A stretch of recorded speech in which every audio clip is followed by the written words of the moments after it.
All right. So now that we actually have Andy all set up, what we need to do is learn how to control Andy. All of these pieces around her are manipulators. You always want to open Andy up through Maya. Get out of the habit of double clicking to open up something. So now that we have this, and yours might show a little differently. It might show more like this. I'm going to hit Alt or hold down Alt or Option if you're on a Mac and hit B, and I can change what the background looks like so that these will pop up and stand out a little bit more.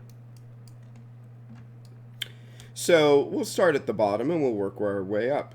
At the bottom there's a large circle. And what I want to make sure of is that inside of here I've got my channel box open. And whenever I select one of these little controllers, it'll change with what is connected to that controller. So the circle is essentially, if I hit W so I can move it, this is how we move all of Andy all at once. You never want to grab the whole thing and then try and move it, because this is going to happen and it will break. So when I grab the circle and I go over to the side, you could see that it's showing me where, the scale, the rotation, but it also has controllers for changing Andy's appearance. So I can change different hairstyles.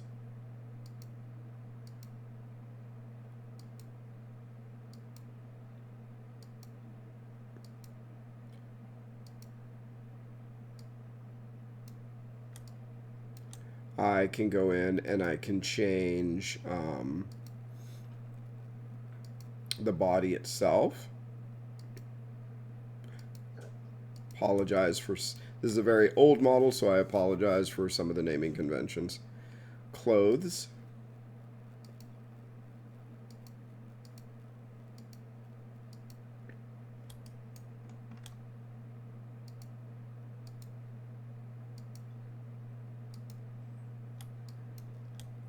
And I also will be able to control, we'll get into that a little later, the body control. So I can hide those. Type 0 is off, 1 is on. So when we render our animations with a play blast, we want to turn those off. And we'll talk about the facial controls in a second. So that's the big circle. We work our way to the feet. So when I select the foot, I can use the move tool and move her foot around. I can rotate it.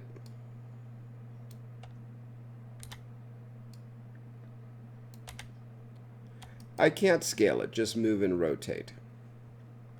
And with it selected, that little circle, I also have controls here that I can adjust. Anytime I select a name, like let's say foot roll, just the name, not the value, I select the name, middle mouse click, and drag left to right, and I can modify that value. See? Ball roll. Toe roll.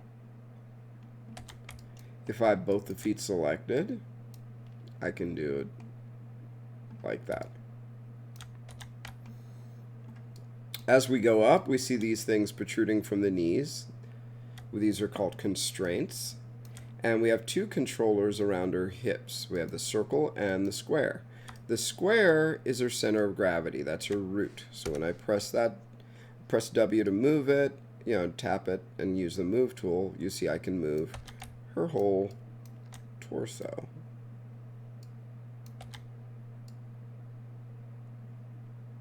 This is a cartoon rig, which means that you can expand it way far, but you don't want to really do that for this assignment. I can also rotate it, but you notice it takes her whole body. And if I move it, you notice her feet stays planted. Now, also with that, it's not natural for someone when they squat for their knees to point straight forward, so what would happen is as they point forward, the knees would go out, and that's where these guys come in. So that would be a little bit more accurate. The circle around her waist is her hips. So it won't affect like her whole body, it'll just shift her hips. And I'm just middle mouse dragging with that rotation selected. If I ever want to set it back to normal, I just zero out the information, like the rotation I had. See? Up next are these three, look like nodes going through her spine. Each one of these is a part of her spine that you can rotate. When I select them all simultaneously and rotate them, you notice they're offset. And this is more realistic to how our spine works, you know, more like a towel that's being twisted when you're trying to dry it and wring it out. So you notice the one at the top moves the most, the one in the middle moves halfway, and the one at the bottom, in this case, doesn't move that much at all. Then we have the circles. I can move this one around. This one I can rotate as well as I can move it.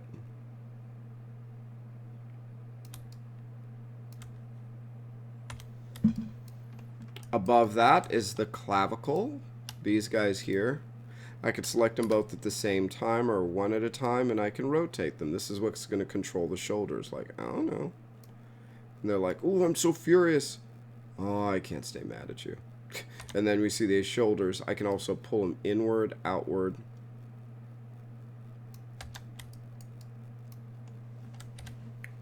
When I want to move the hand, I grab this square around the wrist.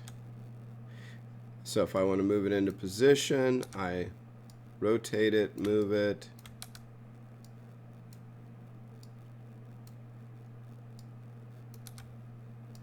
Now you notice something really weird is happening on that poor girl's elbow, and that's because the constraint to her elbow has not been modified so that we can pull the elbow back to the way it's supposed to be. The elbow is going to want to point and go towards that within reason.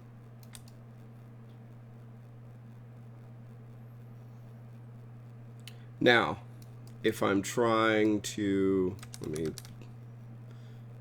reverse that a little bit. If I want to control, right now this is called inverse kinematics, and then there's forward kinematics. So this one is inverse, where it's like, oh, this guy is moving her whole arm and her arm's adjusting. The arrows allow me to go, I'm going to switch it here to 0, forward. And now I'm going to grab this, and you'll notice I can't move them anymore, but I can rotate all of them. But I would have to rotate that, rotate this,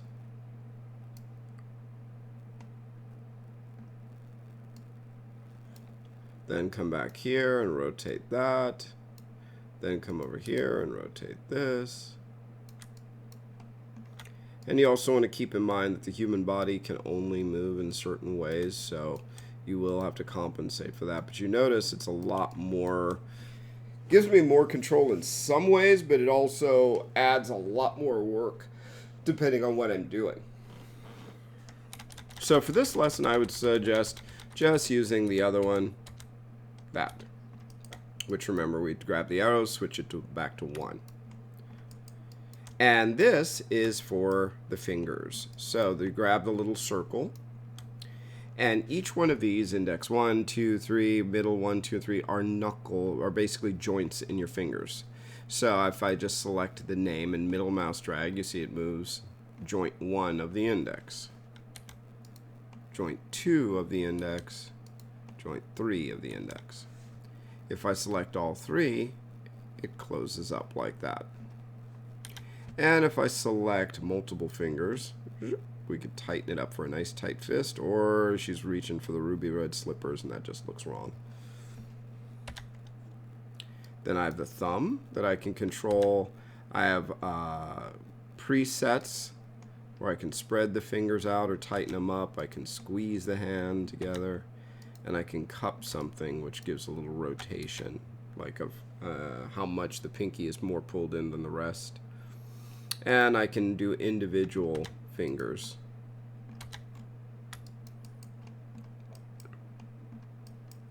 For the head, we have the neck, the base, and we also have the head. So we also have, this is a rotation, but you can also move it.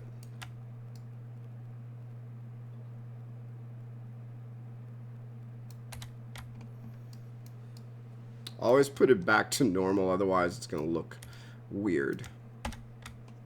And we have controllers that we can rotate for the hair, that we could actually animate, for the ponytail and the wisp of hair that's here. And last but not least is, let me select the big circle. We go back, and I'm going to turn on face sliders. Type 1, enter. So the big circle, go in the channel box, face sliders, 1, enter, or just type in on. And now you'll see I have all these facial controls. So the eyes, all these use a move tool. The eyes, the eyelids,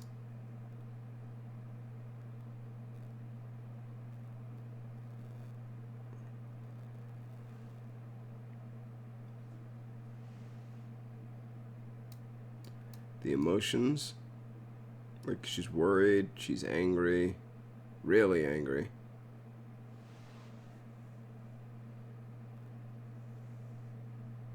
We also have the eyebrows, like, are they going to shift over so one's up, one's down? And then we have the mouth controls.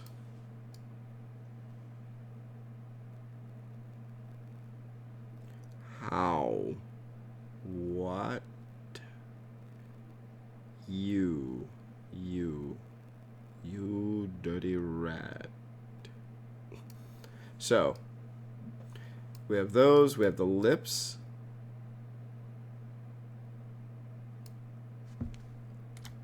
We have the mouth in motion, smiling, or sad or dismayed. We can also pull it to one side, like, huh? And then we have a controller for the tongue.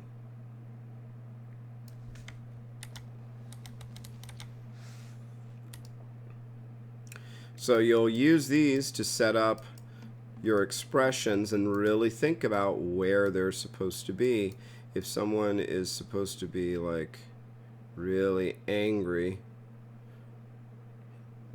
unamused, really shocked,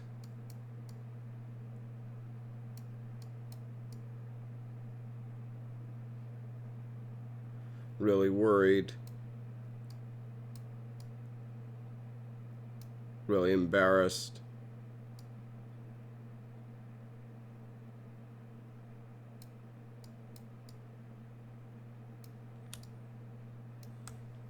so all of these to set that up.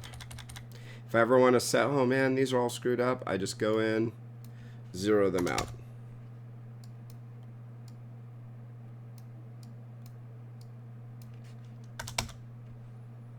To start to set them. To get the body to pose, think about all of the different poses you would get. Oh my. So if I were to sit down, the legs are being jacked up by, we have to grab those knees constraints, pull them up.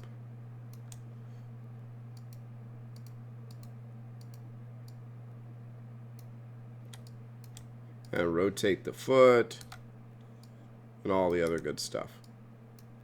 To think about what position they would be in. How would their back be arched? What would they be looking at? Where would their elbows be? All of those things. So that's basically how you would do it. And once you're all done, then you would do your renders of the images themselves.